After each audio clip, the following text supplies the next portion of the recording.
So let me welcome you to this lecture. We have now looked at the chemistry of pi acceptor ligand complexes, and as well as we have looked at the complexes formed by sigma donor and pi donor ligands. So during this process we have seen different types of organometallic complexes, as well as we have encountered several reactions of organometallic compounds. Now one of the problem that should bother us at this moment is that there is no systematization in these organometallic complexes, as well as the reactions they undergo, as compared to the kind of systematization that is available in organic chemistry. Because in case of organic chemistry, we have seen that we can classify or systematize the compounds in different classes, in different as per different functional groups, as well as the reactions of these organic compounds can also be are also well systematized. But such a approach or such a systematic approach is not available in organometallic chemistry, as well as in broadly speaking in inorganic chemistry. And having or developing such a concept is of utmost importance in this particular area. So there is one particular approach that has been already proposed for systematization of organometallic compounds, as well as their reactivity to some extent, that is the isolable analogy. And during this lecture we will try to understand this concept of isolable analogy. This particular concept, isolable analogy, was put forward by Raoul Hoffman,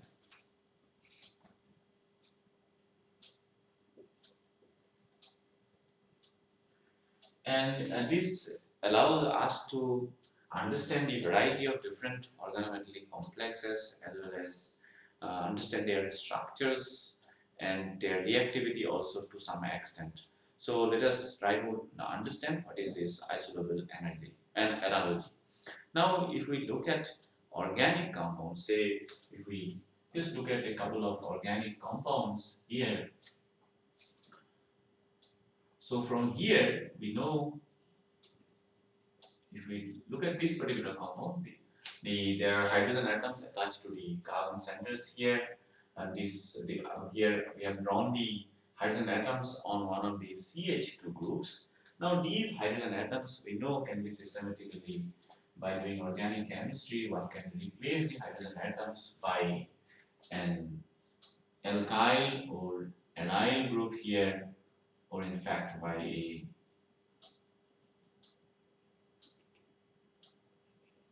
any other unit-ended fragment like alkyl group, aryl group, or say for example by using halide as well.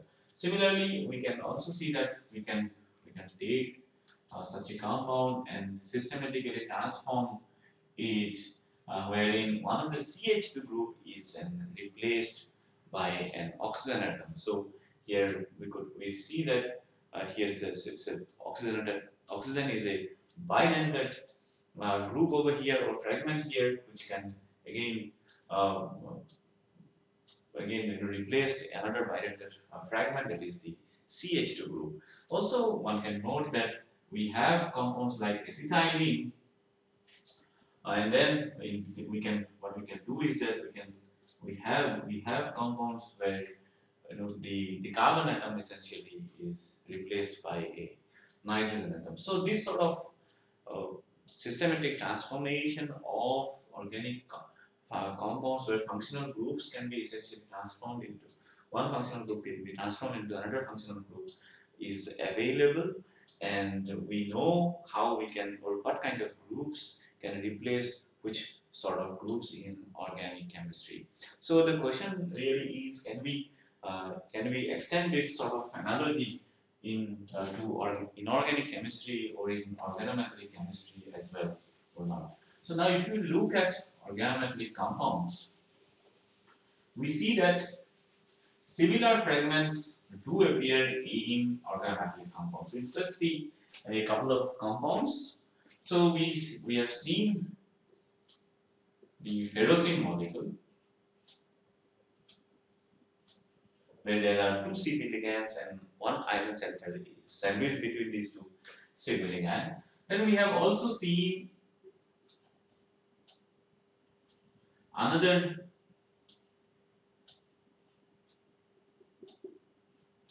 complex containing CP ligand, that is CpMnCO3. So now what we see is that this fragment over here in this complex should be equivalent to this MnCO3 fragment in the manganese complex here. So now the question that we should ask is that will it be possible, or will it be possible to replace, say for example, one of the iron CP or the iron CP group over here by a MnCO3 group in this ferrocene molecule or not? So in order to answer these questions, or whether these, how these sort of fragments, we can find out analogous fragments, let us look at the concept of isolobal analogy.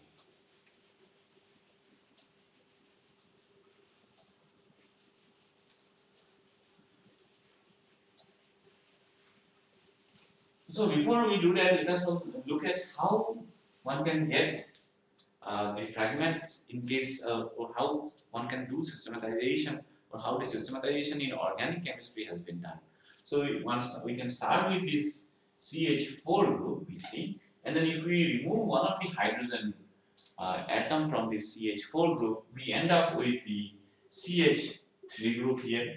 So CH3 methyl radical, and then if we remove another hydrogen atom once again, so then we will be left with the carbene here, and then if we remove another hydrogen atom from here, we will be left with the carbene group fragment over here. So we see that by successive removal of the hydrogen atoms from the methane group, we can obtain such groups or such fragments in organic chemistry, and let us try to see if we can do this in case of organometallic chemistry or inorganic chemistry as well or not. So if we now start with an octahedral complex,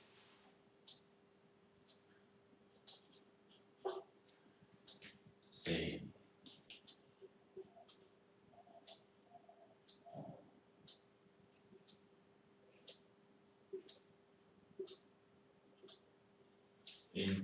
and from here, if we now remove one ligand, we should get a Ml5 fragment.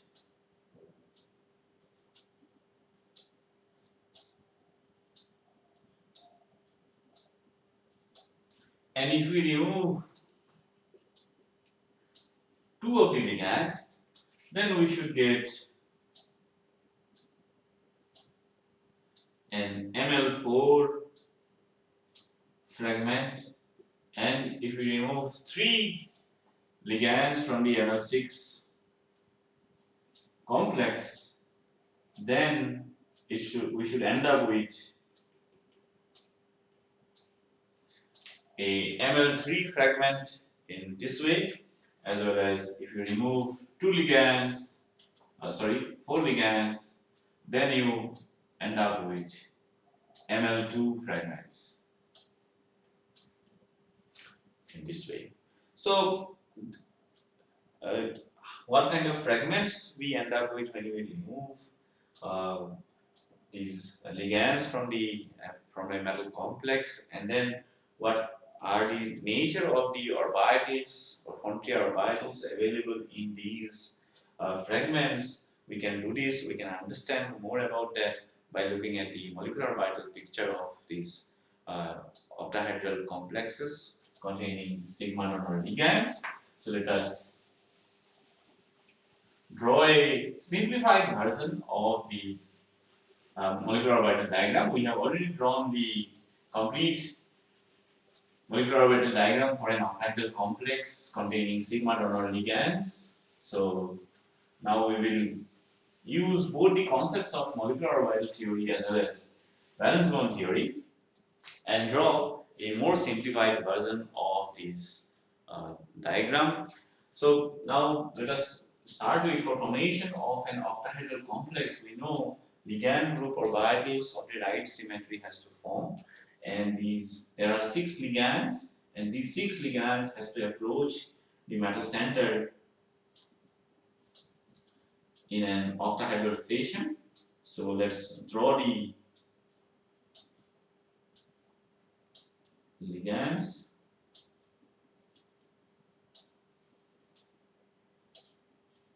So these are the ligands approaching the metal center so that they can form the octahedral complex, and the metal is here. Now we know there are 9 orbitals in the metal, and these 9 orbitals form uh, they interact with the ligand group orbitals of the right symmetry.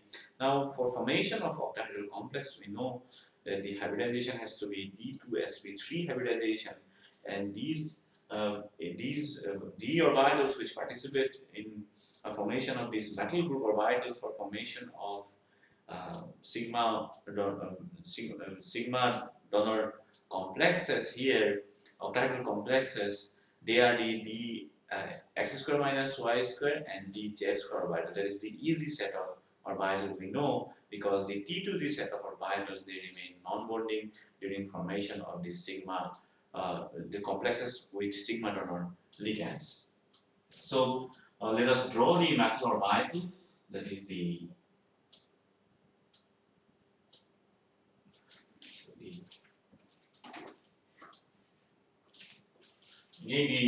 energy. Let's draw the energy on the 6 ligand group orbitals over here, and the metal group orbitals will be, that is the T to the set of the metal orbital. And let's draw all the metal group orbitals for formation of octahedral complex together, because now these are hybridized orbitals, they will have equal energy, and these are the T2G set of orbitals which do not participate in sigma bonding. So then we will have these, because of interaction of this ligand group orbital with metal group orbital, so there will be 6 bonding molecular orbital and 6 anti-bonding molecular orbitals.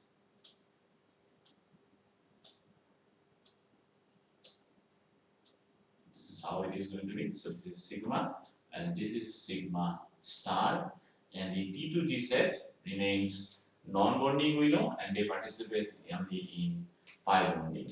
Now we know there are 6 ligands in this Ml6 complex, and these 6 ligands are going to donate total 12 electrons. So they are going to be here. So all of these bonding molecular orbitals essentially are going to be occupied by electrons from the ligand, and the metal orbitals are going to be present in the T2G set of orbitals and in the sigma star orbital or the anti-bonding orbitals. And of course, when we discussed about the 18 electron rule as well, we have discussed that when anti-bonding molecular orbitals are occupied, then the complexes become unstable, and that is why most of the complexes containing a strong sigma donor ligand as well as pi acceptor ligands, they follow the 18 electron rule. Now let us now remove one of the ligand from this Ml6 complex and then make this Ml5 fragment, and then see what happens to this particular picture. So then if we remove one of the, so there is, let's remove one of the ligand.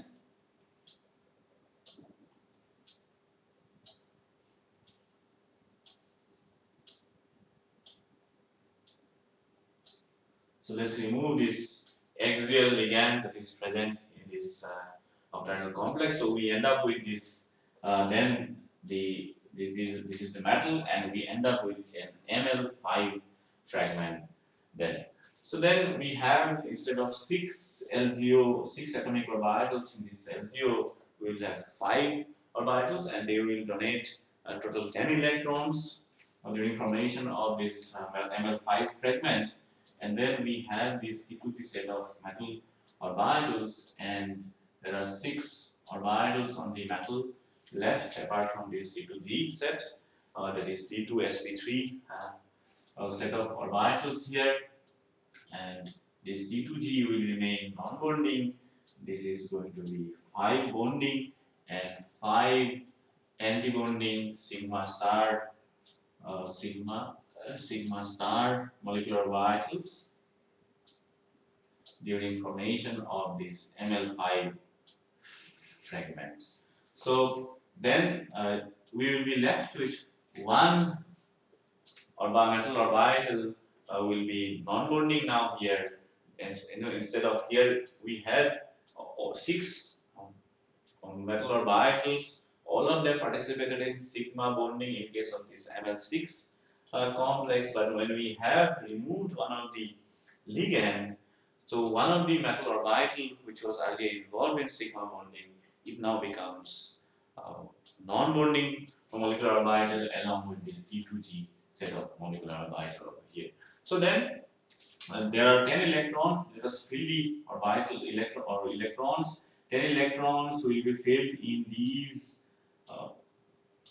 molecular orbital, that is the bonding molecular orbital, and 10 electrons of the ligand will be filled in this bonding molecular orbital of this ML5 fragment over here, and the metal electrons will essentially be present in this T2G non-bonding molecular orbital as well as in this molecular orbital and non-bonding molecular orbital of the complex over here. So now, depending on the electron filling, we will have different sort of filling here in case of T2G and this non-bonding molecular orbital.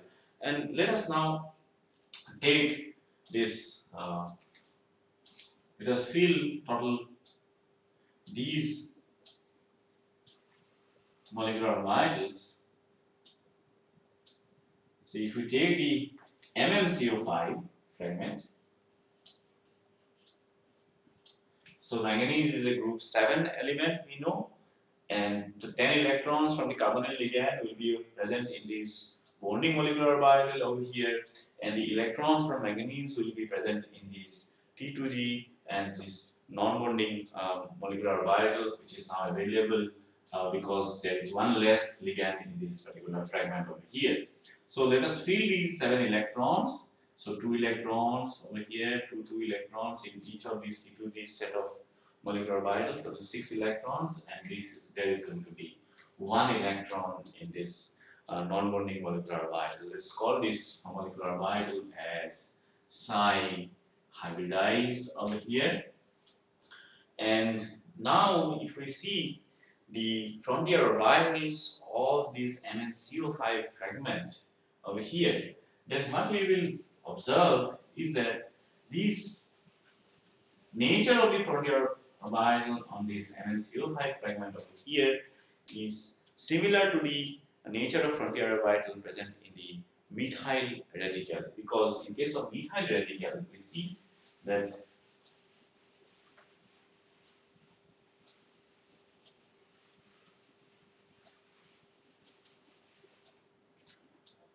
it has got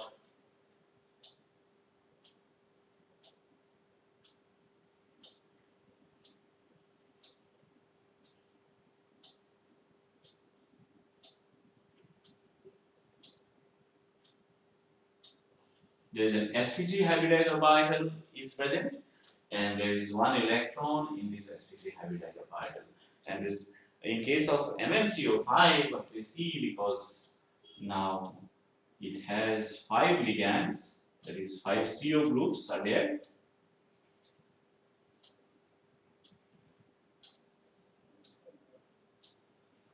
And it is left with 1 empty orbital containing 1 electron, again the way it is present in case of the methyl radical.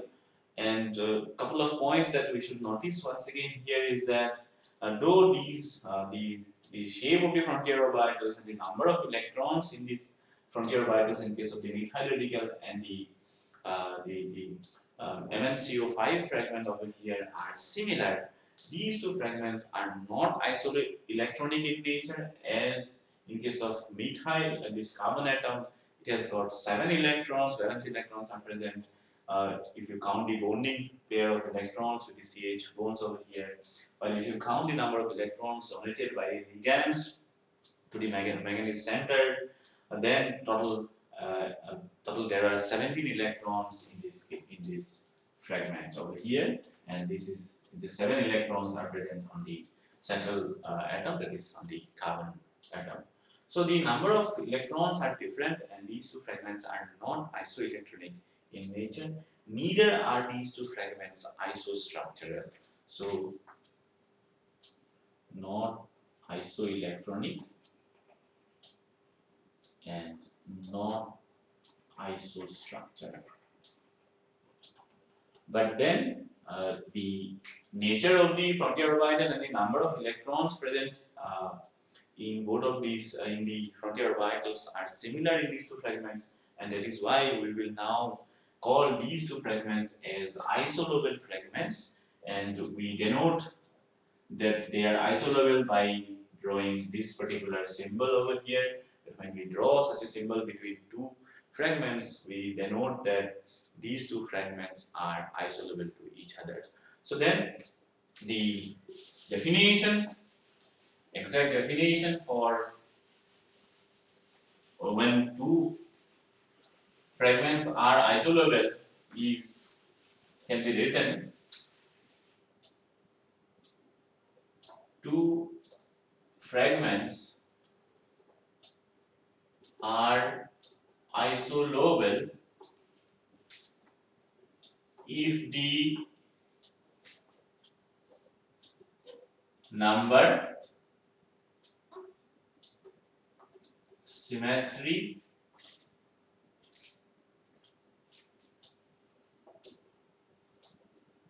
approximate energy, and shape of the frontier orbitals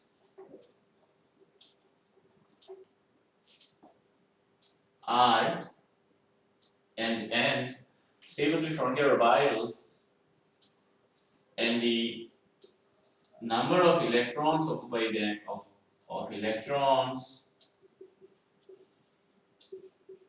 occupying them are similar. It is not identical but similar. So it does not have to be identical, that is the number of the frontier orbitals as well as the symmetry, their approximate energy, and the shape of these frontier orbitals between in these two fragments, as well as the number of electrons occupying these frontier orbitals needs to be similar, but they may not be necessarily identical to each other. And in that case, we call the fragments as isolobal fragments, and we have seen that these two fragments, that is the methyl radical, is isolobal with the MnCO5 fragment over here. So then we can now relate. We should see if we can relate the reactivity of the methyl group with the reactivity as well as the structure of compounds formed by these MnCO5 fragment or not. So we see that the methyl fragment, if we see, we take one methyl fragment, then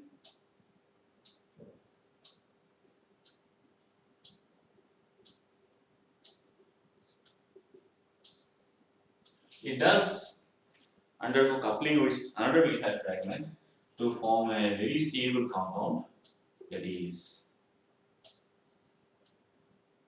ethane is produced when you couple two of the methyl groups.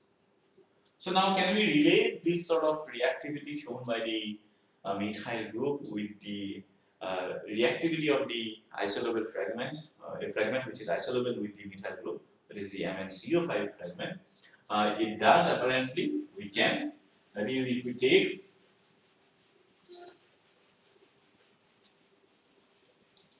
the MnCO5 fragment and then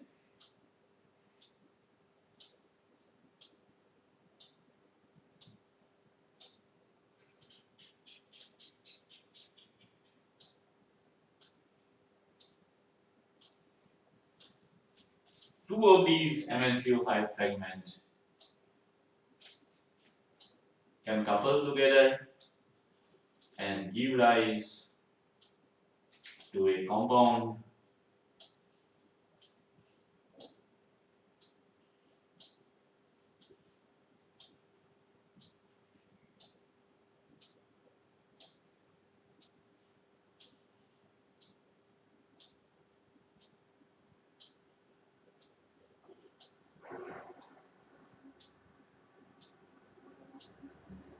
like this. That is the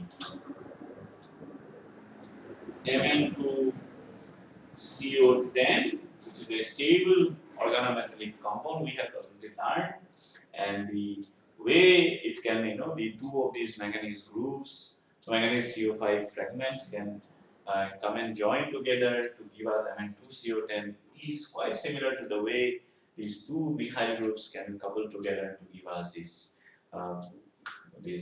ethane molecule over here. Then we can ask this question: can we interchange these fragments and these, because it is possible to because they are isolable with each other. So then can we connect these fragments together, interchange these fragments together or not? Indeed, it is possible. That is, you can take this MnCO5 fragment and then couple it with a CH3 radical, that is,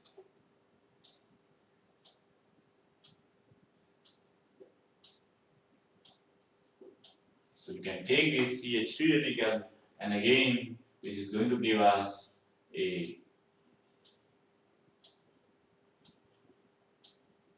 stable organometallic compound, and that is possible, or we can understand this in terms of isolable analogy, because this methyl radical is isolable with MnCO5 fragment.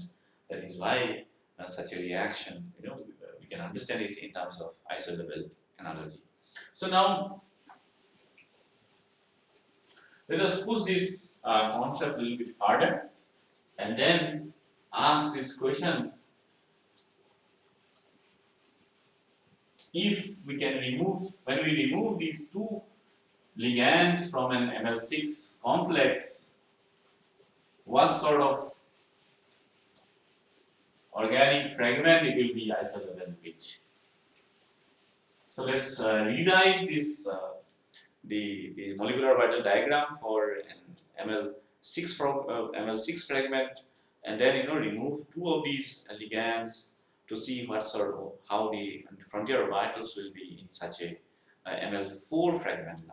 Now we will write only the frontier orbital part, where that is. So these are the ligand group orbitals. So that is, there are going to be 4 ligand group orbitals. Then we have the T2G of the metal. So L4 here. That is, we have already drawn.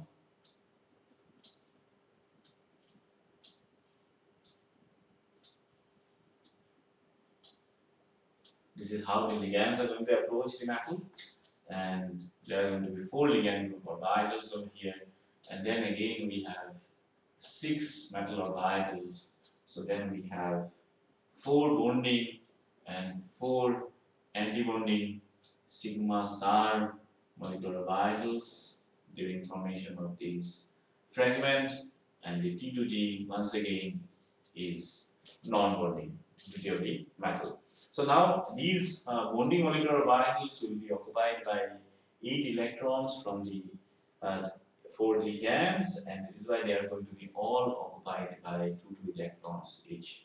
Now all the metal orbitals will be again in the T2G set of orbitals, and then here we have not drawn here that only 4 of these metal orbitals are now binding, are being used for bonding, and two of these metal orbitals will be left non-bonding here. So these are the frontier orbitals of the metal now, of this in case of this particular Ml4 complex here, and now we can also draw the shape of these fragment.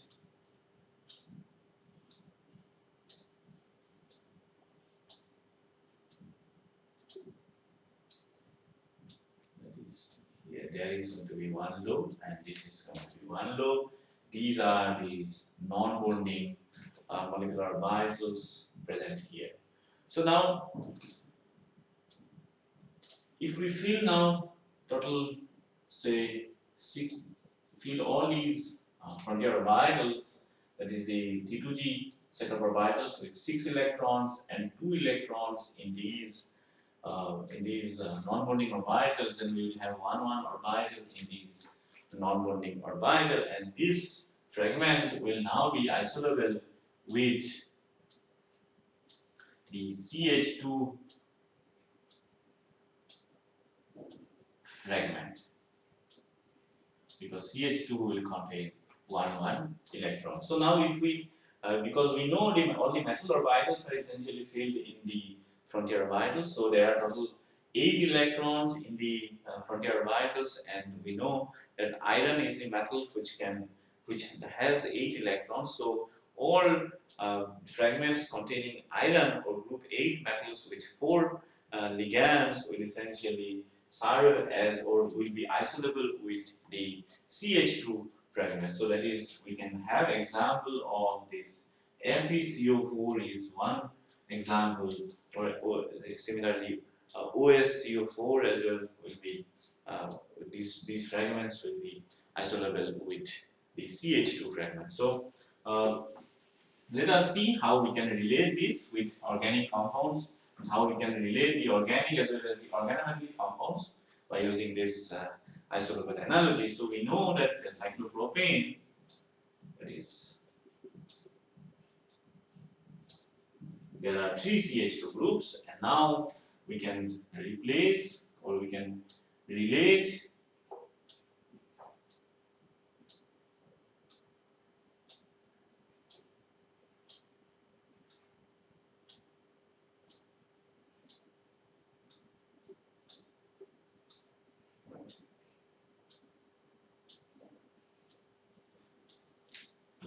the similar compounds, organometallic compounds here. So CH2, Fe, two of the CH2 groups can be replaced here again by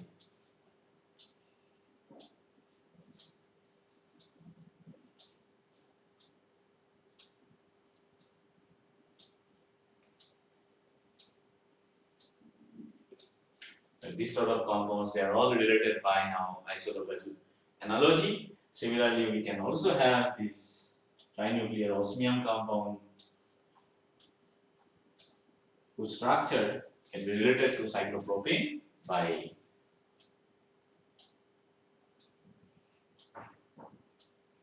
isolobal analogy.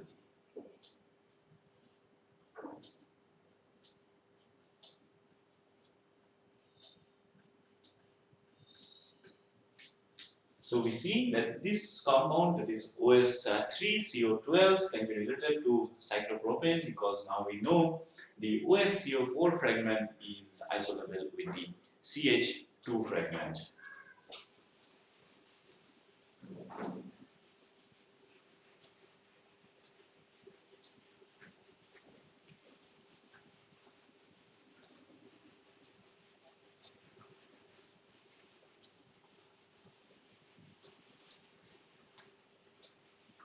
So if we now push it even further and then remove 3 of the ligands, that is, we get a Ml3 fragment instead of a Ml4 fragment. So we have only 3 ligand group orbitals now, and the shape of this fragment is going to be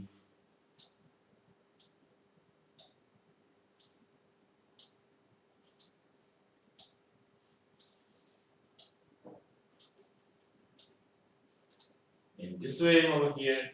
So again now 3 sigma and 3 sigma star molecular orbitals, and now 3 of the metal orbitals which are used in sigma bonding in case of Ml6 complex will be available as non-bonding molecular orbital, and their energy is going to be in this way. 2 of these will be degenerate, while one will be higher in energy. And now we see that if we fill 1 electron over in this fragment here, what we have is a fragment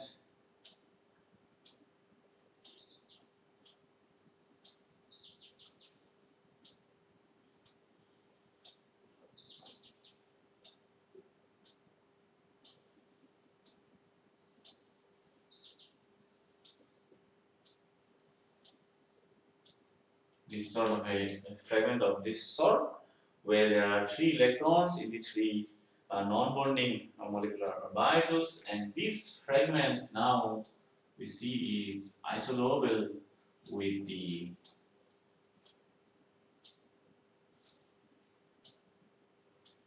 CH group,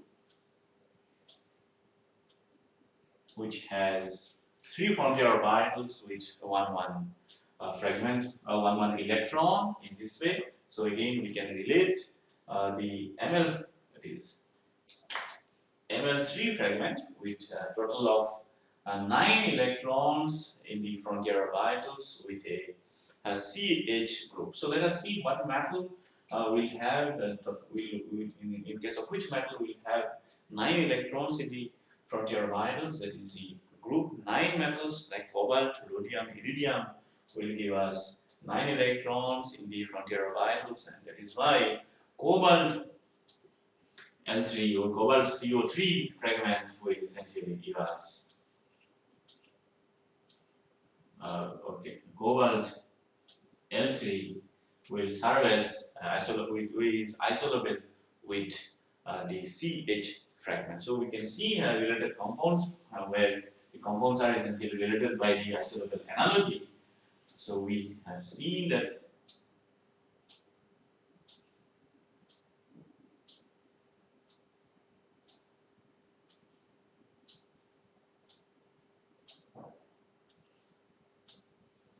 we can take this compound, organic compound, and we can replace the Cr groups by now the isolable cobalt CO2 groups.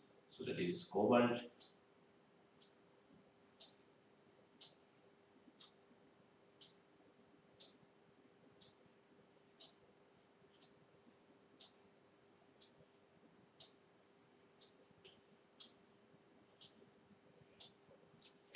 sort of compounds. They are related by isolable analogy because the cobalt CO2 group is now isolable with the Cr group over here. Similarly, we can replace up to 2 cobalt, 2 of these Cr groups, and again obtain a compound. Here 3 cobalt group is also has been isolated, but we have for iridium we have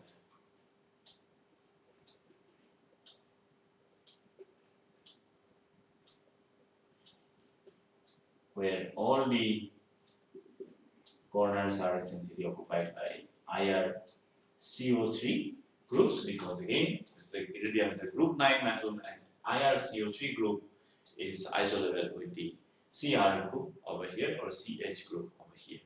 So this is how we can extend the isolable analogy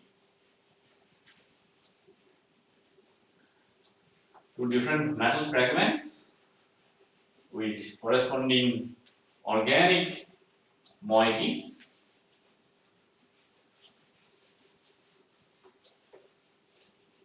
Now we see that the CP ligand or cyclopentadiene ligand, it's a 5 electron donor if we use the neutral electron count method, but if it is a 6 electron donor if we use the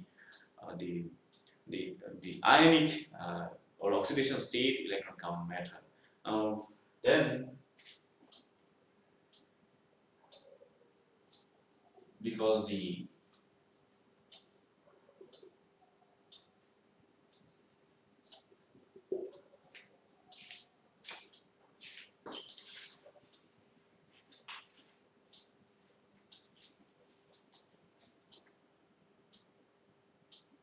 this fragment or this ethylene molecule, now we can replace one of the CH2 group here, and then we will have a isolobal, a complex which is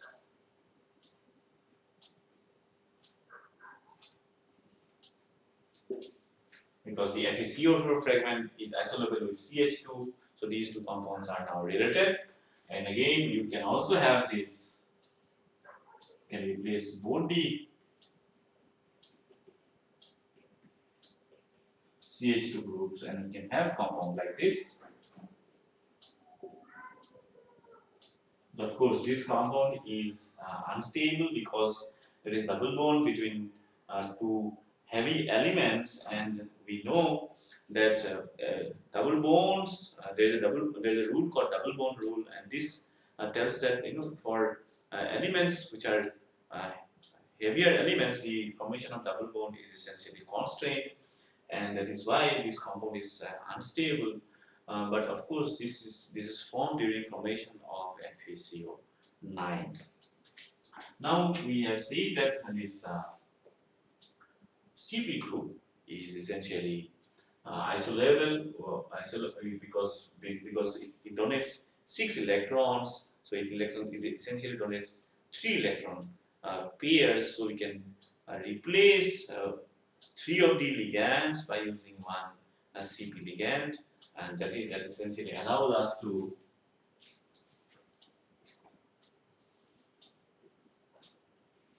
relate these two compounds.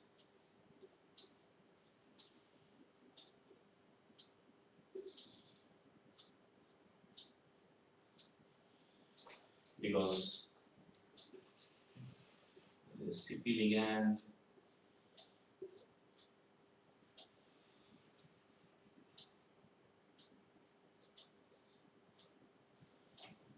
because now we have here a group 9 metal standard, of course, but what we have said is here that if we have FeCO4, so we can replace 3 of the CO by using the Cp because we keep the number of electrons same.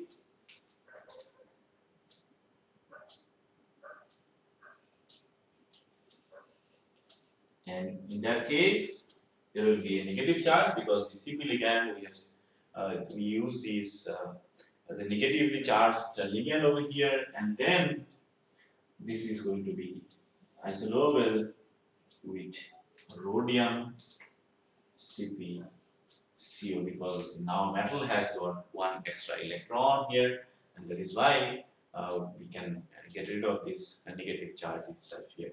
So that is how we can relate these two compounds as well by using the isolobal analogy, because now instead of a group 8 metal we have a group 9 metal, and instead of 4 Ml4 fragments we have a fragment where there are these essentially serves as a 3 electron pair donor here, and there is another ligand which serves as a 2 electron donor. So this is how we can understand or we can relate these organometallic compounds.